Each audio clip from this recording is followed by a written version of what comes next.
क्या अमेरिका के राष्ट्रपति डोनाल्ड ट्रंप अब भारत की ही तरह अपने देश में वोटों का शुद्धिकरण यानी SIR कराने वाले हैं?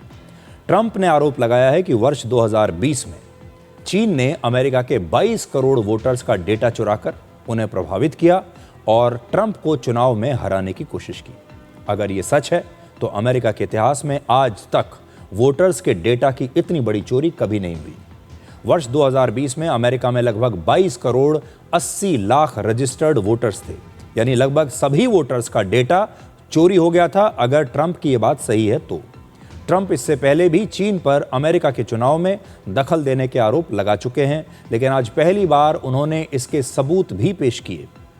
उन्होंने कुछ सीक्रेट दस्तावेज अब सार्वजनिक कर दिए हैं जिन्हें वो चुनाव में चीन की दखलंदाजी का सबूत बता रहे हैं। ट्रंप के मुताबिक अमेरिका के वोटर्स का ऐसा डेटा चोरी हुआ जो चुनाव में प्रभाव डालने और वोटर्स का फर्जी रजिस्ट्रेशन कराने में इस्तेमाल हो सकता है। ट्रंप का दावा है कि चीन ने वर्ष 2020 के चुनाव में जो बाइडेन की डेमोक्रेटिक पार्टी को फायदा पहुंचाने की कोशिश की। ट्रंप वर्ष 2020 का राष्ट्रपति चुनाव हार गए थे और तब जो बाइडेन अमेरिका के नए राष्ट्रपति बने थे। हालांकि वर्ष 2021 में अमेरिका की खुफिया एजेंसियों ने यह बताया था कि 2020 के चुनाव में कोई दूसरा देश चुनाव के नतीजों को बदल नहीं पाया था। लेकिन न्यूज़ एजेंसी रॉयटर्स के मुताबिक चीन के पास मौजूद अमेरिका के वोटर्स का डेटा सीक्रेट नहीं था और इस तरह के डेटा से वोट बदले भी नहीं जा सकते।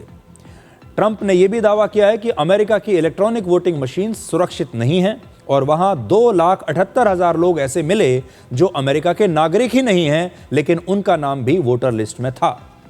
दिलचस्प बात यह है कि अमेरिका में दो बड़े TV networks, American broadcasting company यानी ABC और नेशनल ब्रॉडकास्टिंग कंपनी यानी NBC के साथ साथ CNN ने भी ट्रंप का यह भाषण अपने मुख्य प्लेटफॉर्म पर लाइव टेलीकास्ट नहीं किया। अब ट्रंप ये कह रहे हैं कि जिन मीडिया नेटवर्क्स ने उनका भाषण नहीं दिखाया, उनके ब्रॉडकास्ट लाइसेंस को वो रद्द करना चाहते हैं। उनके ब्रॉडकास्ट लाइसेंस रद्द कर दिए जाने चाहिए।